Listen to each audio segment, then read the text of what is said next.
everybody. This is, let me try that again. My bar mitzvah voice was cracking there. Hello, everybody. This is Joshua Hatton with One Nation Under Whiskey podcast and a sort of an industry news episode here.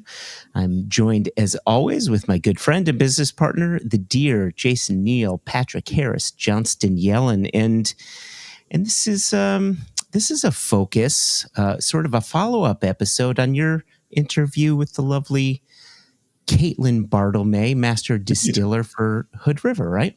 Absolutely, yeah. And to be talking about something other than industry news, to be putting our nose and our palates to work on some very fun spirits, that's an industry episode I can get behind.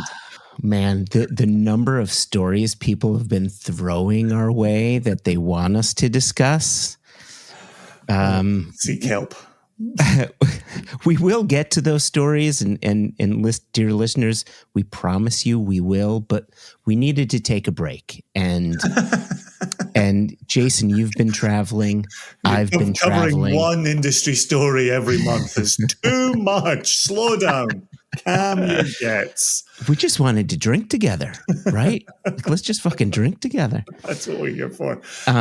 Before we get started, a big thank you to Caitlin, not only for her time in our last episode, which if you haven't heard it, hit pause, go back and listen to it. Caitlin is brilliant. And she is the person who sent us these samples.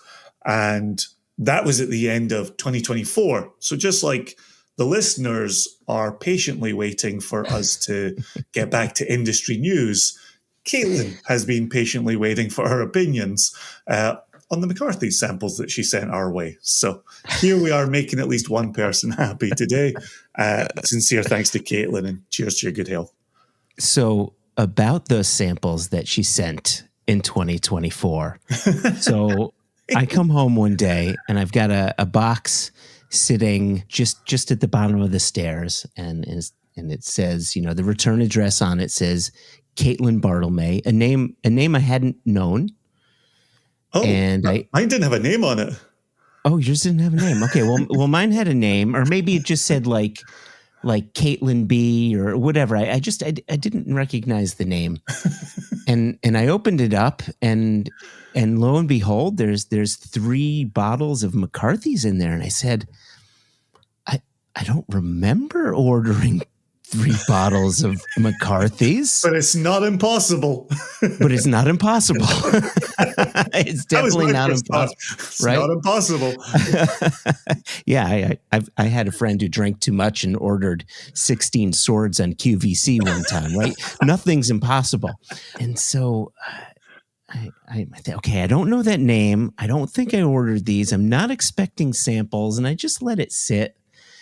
And a month passed by, and then I think another month passed by, and then I finally asked you. I said, did you happen to receive a box of McCarthy's? And you said, oh yeah, I meant to tell you. Caitlin Bartlemay of Hood River Distillers was going to send you samples. And I said, oh, well, she sent me full bottles. So here's why there was a delay.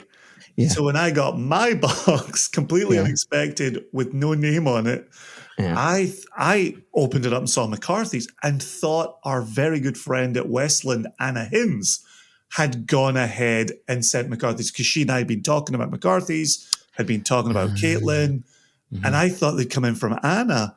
And I checked with Anna, hey, did you send these? And she said, no, but I had talked to Caitlin about her sending you some. And I exact same response as you. I was like, when I opened them, I thought, I might have ordered these. It's possible. So yes, the mystery was cleared. We made contact with Caitlin. She let me know she'd sent me a set. And I said, oh, thank you so much for the bottles. I'll break them down and send half to Joshua. And that's when she said, oh, no, I sent Joshua a set. And that's when I reached out to you and was like, do you have McCarthy's samples? So perfect how the world comes together. Right. The universe sorts us out. And so with the 3 full-size bottles that you've already made reference to, Mm-hmm. In anticipation of interviewing Caitlin, I talked to her about getting our hands on some new make spirit. Right. And originally there was some talk about Caitlin and myself having some spirit while I was interviewing her. Mm-hmm. The day went in a different direction. It didn't work out that way. She took the little sample she traveled with back to Portland and then sent it out to me here in Virginia. I broke down that little sample, sent it to you. And it is McCarthy's, aged less than 1 year. At the time of the ACSA, the American Craft Spirits Association conference in Tucson, Arizona, to give it its Sunday name, they didn't have new make on hand. So that's why this less than 1 year got involved. And to me, this is a younger version of Kilchoman Anticipation. It's this lovely, delicate, inviting, peated spirit, but from Oregon, distilled pot stills. This is Scottish barley. It has been peated in Scotland. It's been malted in Scotland. That's then come over to Oregon. And then matured in Oregon oak, like basically Gariana oak. Yeah, right? that was the surprise in talking to Caitlin as much as I did.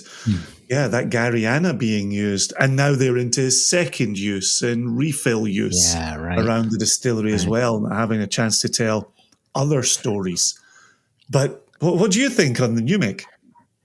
Right. So what I love about this, it's banana coming through. When I think of new make, especially Scottish new make, it's mostly pear for me. And in this case, it's banana. And when I think of banana coming through, quite often that's a yeast-driven note. And which surprised me.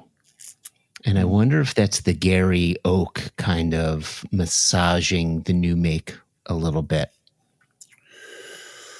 It's really pleasant on the nose. What are you getting on the palate? Palate comes in quite vegetal, little minerality to it. But again, as we've talked about endlessly for our lives in whiskey, this is Highland peat rather than Isla peat. So there's a very nice wood smoke happening there. Oh, but there's a salinity, like a sharp salinity coming through on that.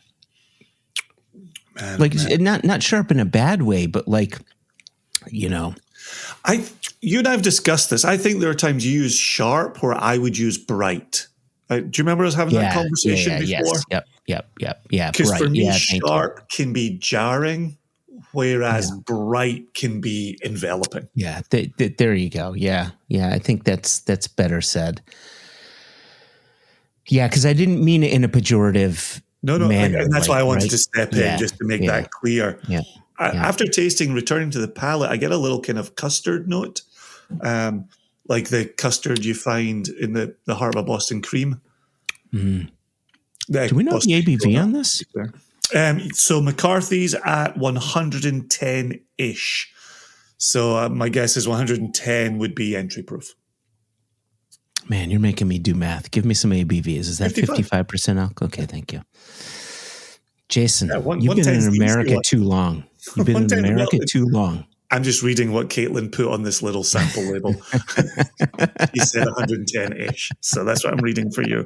That's incredibly quaffable. That is very good new make. And the reason Josh and I had this conversation in our little pre-production meeting, the 3 minutes were like, what the hell are we going to do? So we wanted to use the new make to frame the spirit from the distillery. Right. To then go into the three offerings from the distillery and be able to say, here's where I get that spirit character. Here's where I get that Gary character. Later on, we're going to have a PX finished release. Okay, here's what PX is doing in relation to the spirit. So, we've been very fortunate for a long time. We've had access to new make. We've had access to young spirit. Again, you were talking about trips around Scotland where you get pears or ripe apricots. Here we're getting banana. But it's so informative to know what spirit is doing when you then move through mature offerings from a distillery. Right. It's sort of the same thing when we're doing whiskey seminars, and we sort of take people through the tasting process, and you tell people to nose a whiskey a certain way just to familiarize yourself with what you're about to taste. And it's the same thing. You want to familiarize yourself with the spirit, and that's exactly what we're doing. So yeah, I'm going to keep liquid in my less than 1 year old spirit glass. But I'm moving into the McCarthy's. I would call it the initial offering in their release lineup. Okay. And this has an ABV on it, Joshua. This is 42.5% alcohol. For those listening, 85 proof on the label. Yeah, that's an interesting ABV, 42.5. Yeah.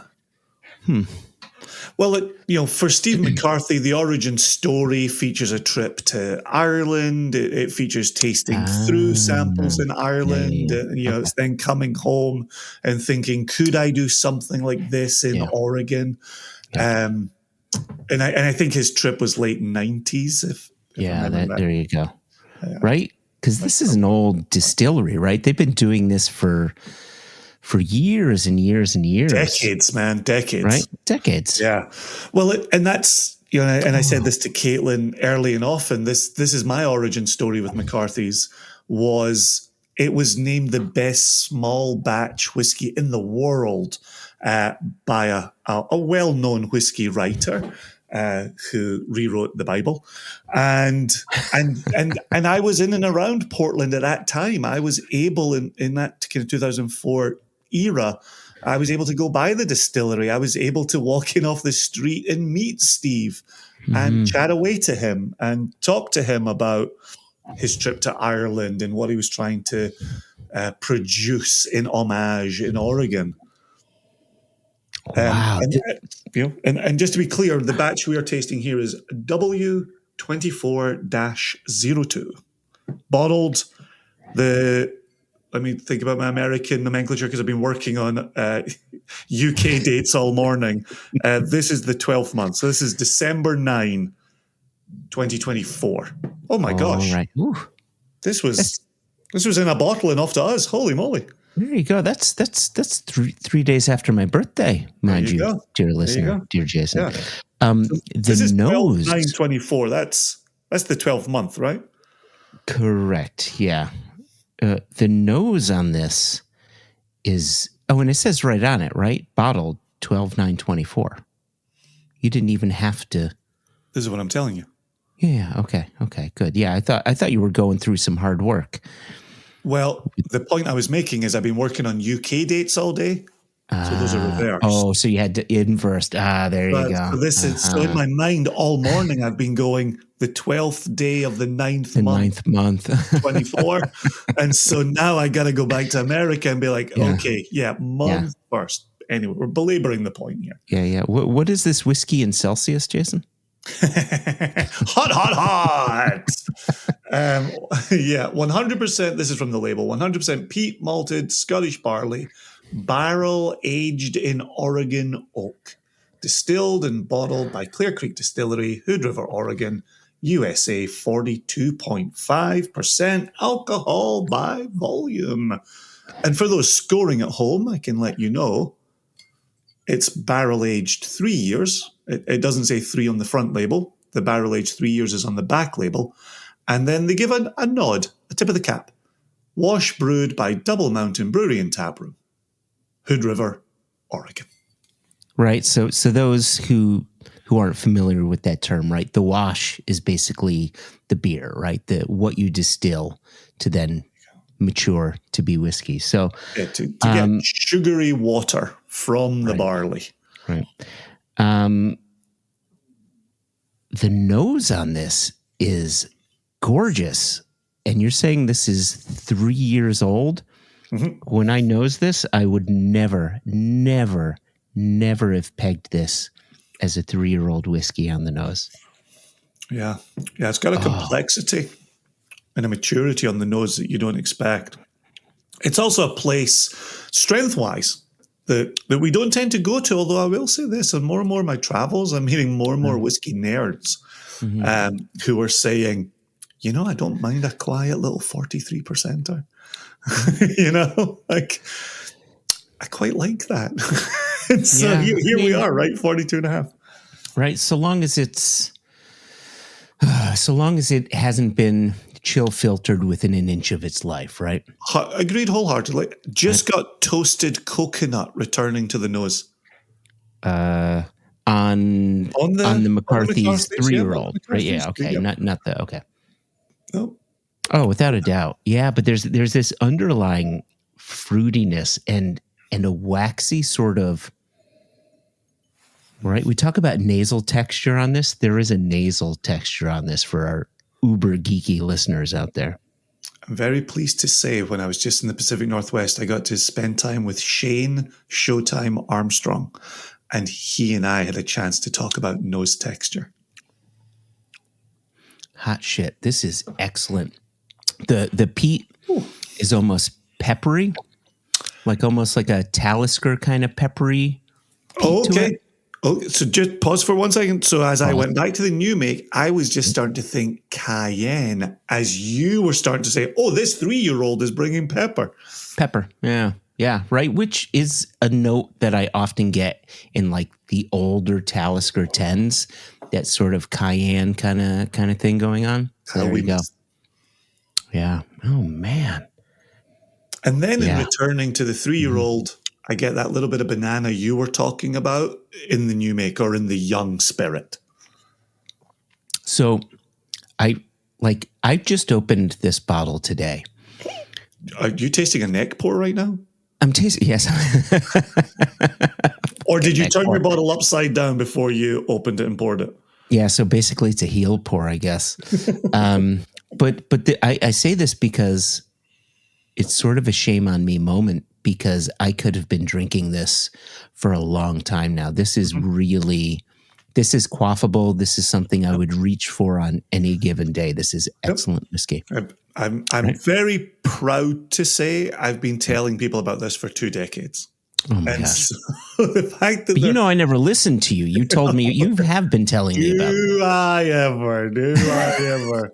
Although I think you're going to listen to me when I say, move on to the next sample. Okay. All right. On to the next one. So this is... Give details? Yeah, I give details on the first one. Yeah. Okay. So this one is, and I'm just going to put it for the camera here. All right. I know some people are listening. We may be posting some of this onto the YouTube. Well, if this does make it on film. Oh, look at the color on that. Right. For people also, who enjoy colors. Hat and pour for those watching on video. It is a hat and pour, heavy-handed hat and pour.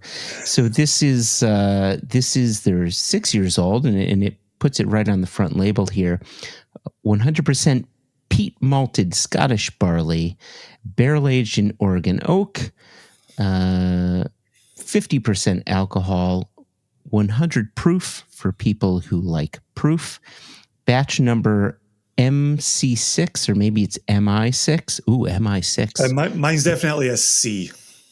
Okay. Yeah, well, it's secretive if it's MI6. Yeah. 24 dash.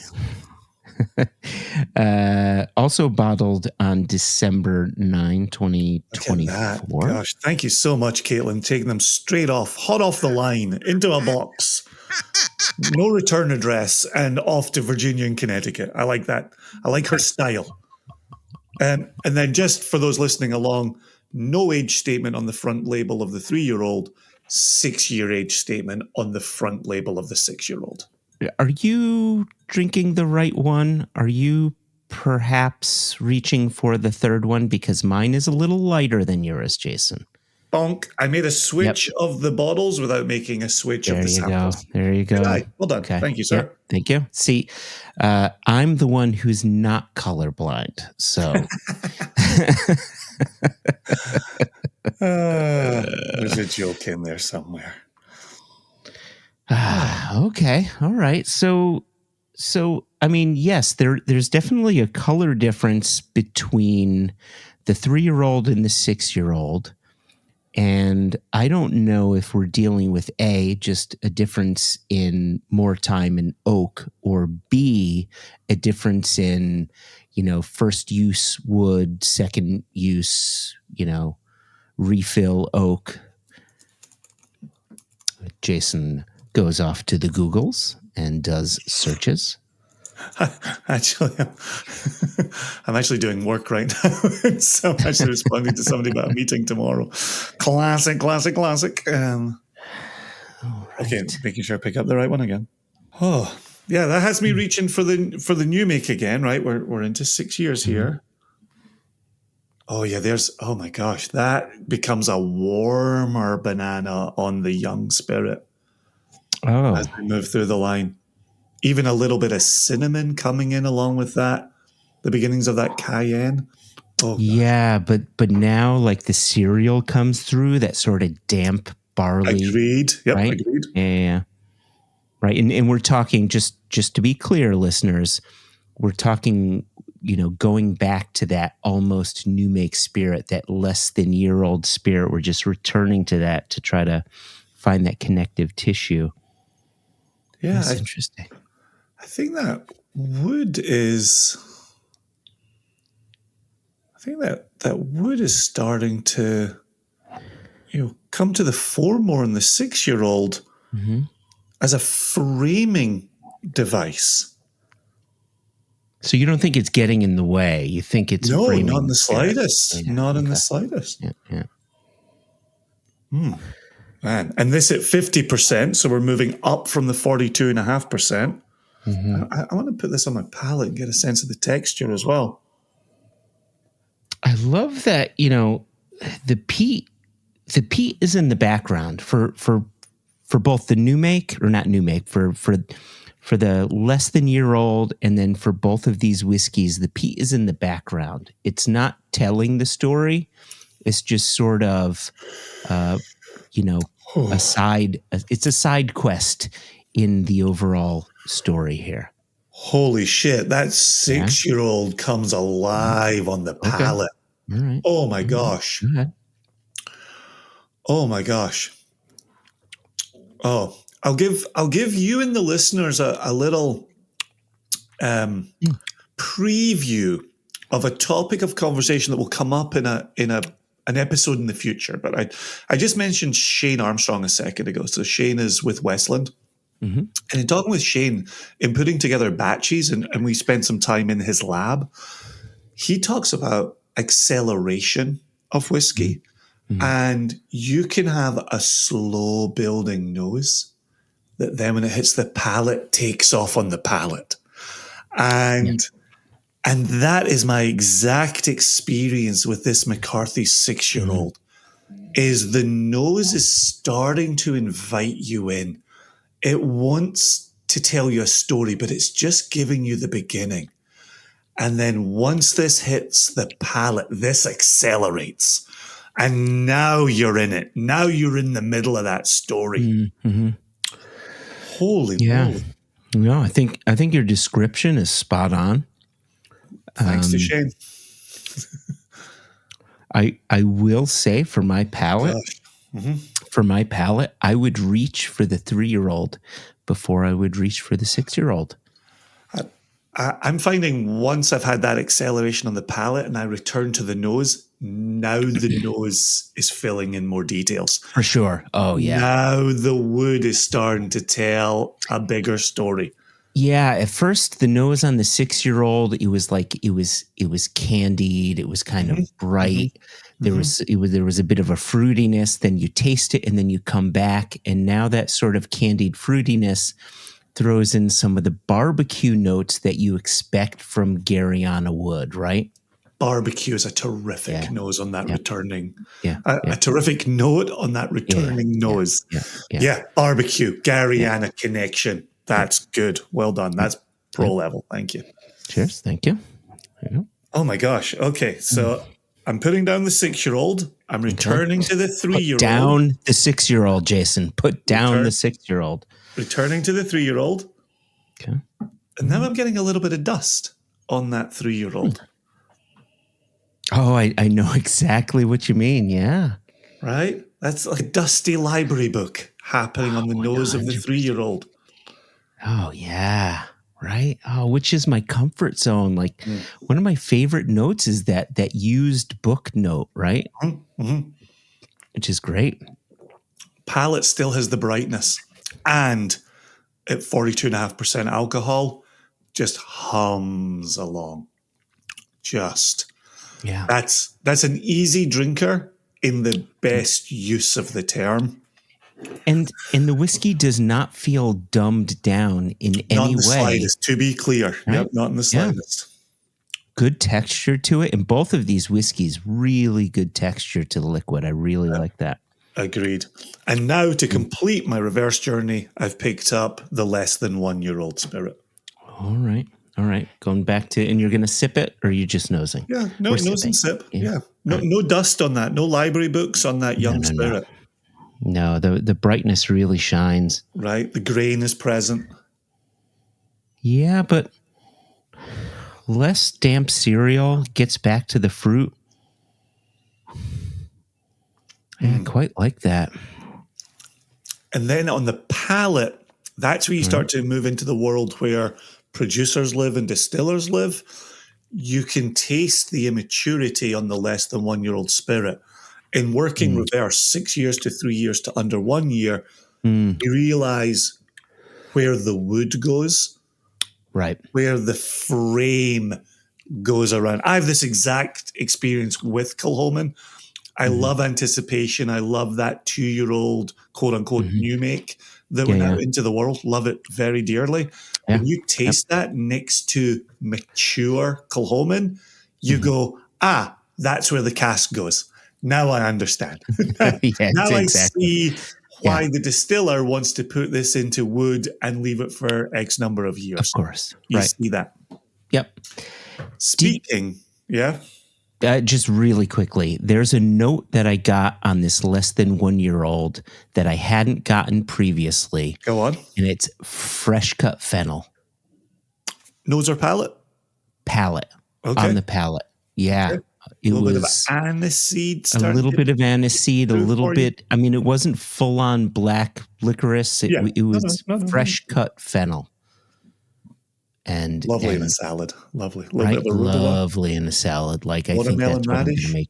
Oh, you've just described part of my dinner tonight. So little mustardy vinaigrette over the top of it. Yeah. Maybe some fresh toasted pepitas just on the top. 100%. And if you're going to be toasting pepitas, make some quinoa. Toast some quinoa as well. Sprinkle that over the top. Oh my God, Jason, I'm almost there. Keep talking. Easy peasy. Dinner's done. So I was going to say, just as we're talking about, that's where the cask goes. Here we've got our third and final full-size bottle sample, which is the PX Sherry Cask Finished 6-year-old. Again, the label clearly says barrel aged in Oregon oak, rare release, cask strength, bottle number. Here's one for you. What's your bottle number? My bottle number is 1356. Oh, I know who got put in the box first. I am 1355. Someone likes someone a little better.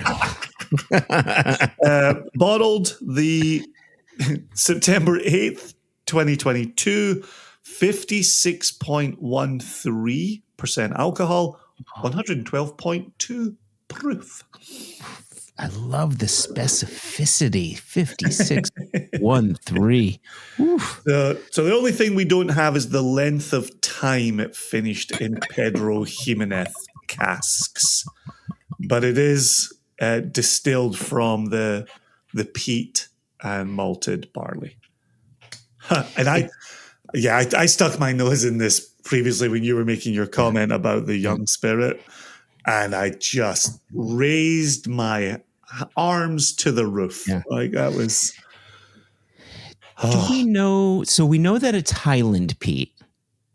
Do we know the peating level? I don't off the top of my head. And I can't recall if Caitlin mentioned it in the podcast. I re-listened to last week's episode, and sometimes details go in and out, and sometimes I re-listen 3 times, and here we are. But oh my gosh, Jason, the nose on that. Right. Oh, the PX shines. Wow. Oh. The PX shines, but the spirit remains true. Like the connective tissue from bottle to bottle to bottle, right, 100% is McCarthy's. Yep. Wow.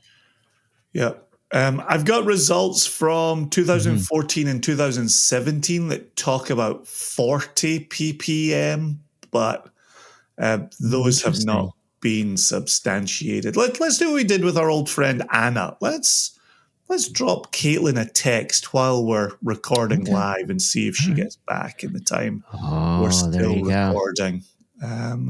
Caitlin, let's see if you're as fast as Anna Hins. Well, Anna is famous for how quickly she gets back over text. So, level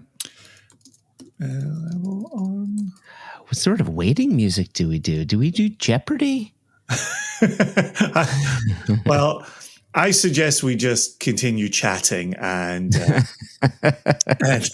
leave this door open for Caitlin to come back. Yeah. So, PX, to your very point, Joshua, this really Caitlin got back.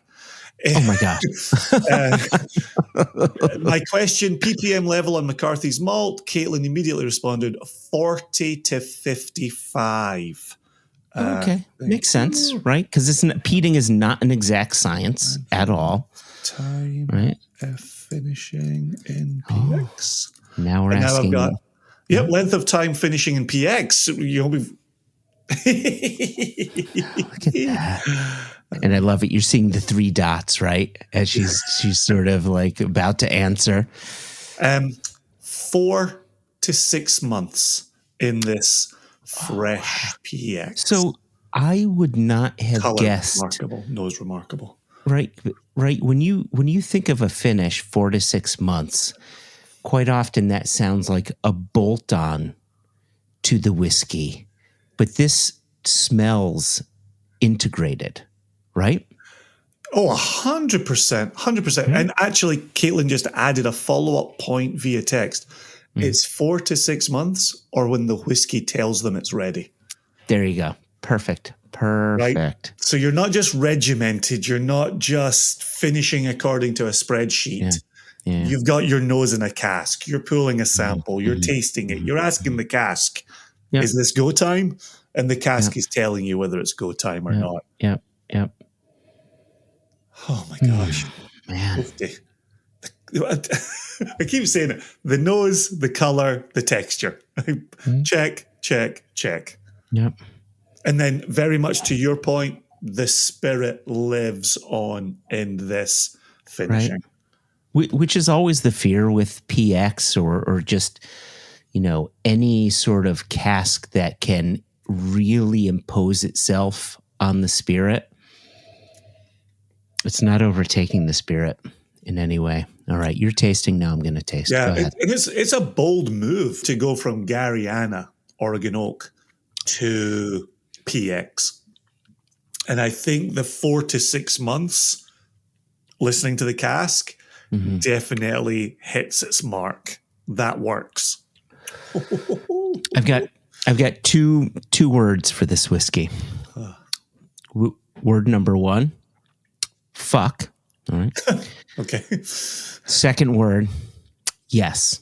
Fuck and yes. Those are my words. This is remarkable whiskey. Top notch. That really is top drawer. Oh my gosh. It without it being as naughty, it reminds me of some of the earlier batches of Ardbeg Ugadal, right? Where you've got full-on peat, full-on sherry. The Gary oak is in there. You can tell it's there because it's got some of the barbecue going on. But it's full on, right? It tastes like a no holds barred whiskey, which I quite like. I also like the fact that it gets to be a little unbridled at cask strength. Mm-hmm. So to the point we were making when we were comparing bottle numbers, when we're halfway through the 1300s, you've got a small combination of casks happening here. Maybe it's a couple, maybe they went as far as 3, who knows? Maybe it's 4. It's puckering as well. It's definitely got my gums are drying out. Yeah. But there's a whole bunch of juiciness at the back of my palate. Yeah. Yeah. And just you and I have talked about this on Single Cask Nation selections. I've got drying down the outside of my tongue, but I've got juicy down the center of my tongue. So it's hitting my palate in different places. And that's the sort of that's what you want, right? You want the juiciness, and then you want that sort of drying quality to sort of bring you back for more. Oh my gosh. And it's the complexity as well. And just to clarify my previous statement, I'm not trying to say it tastes like Ugadal. I don't think it tastes anything like Ugadal. It's that impact that I'm talking about. Yeah. But see, when you just quietly sip on it, you don't think about it, that's when the peat shows up. There's peat to the back of the palate. There's peat in the finish. And it's very much, and I did like your Ugadal experience comparison. This has a little bit of being on a sandy beach in Scotland, right? To the brininess that you talked about earlier. Like, how's their brininess getting into a Highland malt? I don't know. It's a question we've asked previously of other distillers. All I know is it's there. And then, of course, the barbecue that we keep returning to as a Gariana note. That's complete. That's telling a full story. So good. So good. I've got the 6-year-old expression in my glass right now, and I'm holding that. Okay. All right. So we're going in reverse now. All right. Yeah. Back we go. There's a bit of the fruit, maybe some of the stone fruit showing up on the nose of the 6-year-old.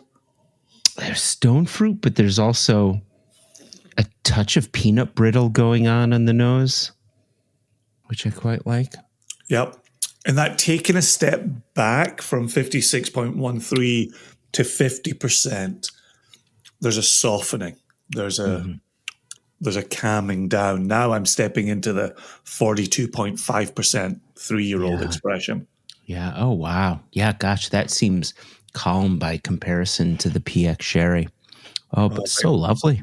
My little dusty library book has become the sugar on a candy watch or a candy bracelet, candy necklace. Yeah. Oh, is it the timepiece on the watch, or just part of the timepiece? Yes, the timepiece. There we go. Yeah. Oh God, the nose on that just remains. Yep. So bright and beautiful. Strength-wise on the palate, it's an unfair comparison in the opposite direction.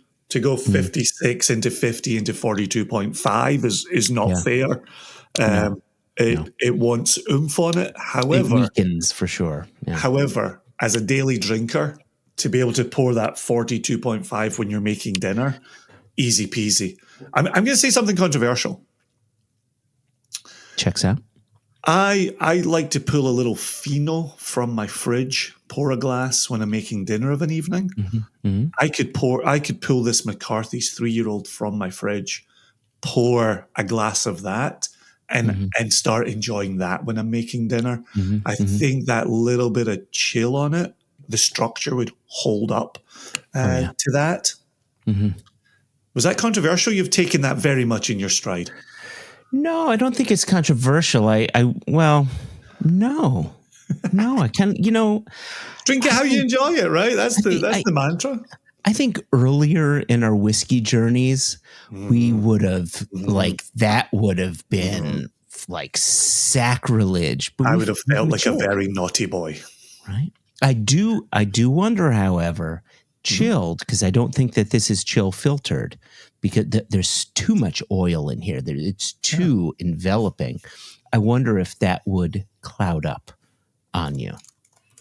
I wondered the same thing, actually, and I'm almost excited for that because a pheno will do its own little bit of clouding as well. And as it slowly returns to room temperature, it clarifies a bit. Did you? I'm going to go back to the less than a year. I did. I've finished liquid. my class on that. All right. It's also the one I did not do a hat and pour on. Yeah, same. Yeah. All right. Back we go. The nose. This is lovely new make. Or again, not new make. It's lovely, less than a year old spirit. Yeah, returns to the cayenne. Definitely has that fennel you talked about is moving towards a soft licorice place, but not a heavy licorice place. Yep. Yeah, I like describing that as a fennel. Yeah. It says on the label, Joshua, 42.5% small batch produced, non-chill filtered. Right there. All we have to do is read, Jason. That's all we have to do. Once I got to the batch number and the bottle date, I was there. So, man, what an experience! Thanks to Caitlin for setting us up with that. That was joyous. Yep. We needed that. Right. Love the industry, love following the news, much prefer tasting delicious samples sent to us by a friend in the Pacific Northwest. 100. So, gosh, thank you. So, like you had said, huge thanks to Caitlin, and thanks to you, Jason, for your interview with her, for taking some time aside. Oh, cheers. She was brilliant. Yeah, easy to hang with, easy to chat to. Favorite episode. Yep. And I enjoyed my time with her in Austin. I got to speak with her, and she had, a business partner there also from Hood River. You know me. I know faces. I forget names. Unfortunately, his name escapes me right now, but absolutely lovely gentleman. So it was great spending time with both of them in Austin at the Galaxy Gala. Thanks as always to our listeners. This may go up on the YouTubes, so if you happen to be one who views the YouTubes, check it out. If you've got any questions, you can send them over, info@singlecastnation.com. If you would like to review this podcast on either Apple Podcasts or Spotify, man, oh Manischewitz, would we thank you. 5-star review would be lovely. You can even leave comments. And if you leave a comment, we would even read it on the podcast. Is there anything else we should say, Jason, before we get out of here? No, we need to get out of here, but I just stuck my nose back into the PX Sherry Cask finish, and I just got a beautiful, warm, dark chocolate note that is so rewarding. So, yeah, I will end my words here. I will say cheers to the listeners, cheers to you, cheers to Caitlin, and onwards and upwards. Onwards and upwards. Excelsior! Cheers. Cheers.